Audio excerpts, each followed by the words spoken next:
അവിടെ തീയാണ്.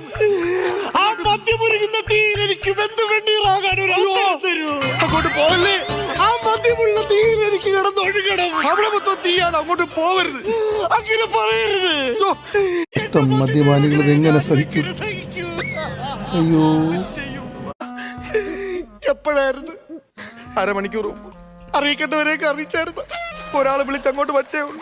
ഉറക്കത്തിൽ നിന്ന് എഴുന്നേറ്റ് മുണ്ട് പോലും കളഞ്ഞുകൊണ്ട് ബെഡ്ഷീറ്റ് കൊടുത്തോണ്ടാ ഞാൻ. ആത്മാർത്ഥത. എന്റെ കാര്യം പോട്ടെന്ന് വെക്കാം.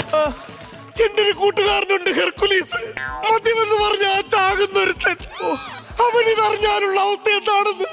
അയ്യോ, ഹെർക്കുലീസ് വരുതേ, ഹെർക്കുലീസ് വരുതേ. സാക്ഷി ആഗ്നേയ ശൈലങ്ങൾ സാക്ഷി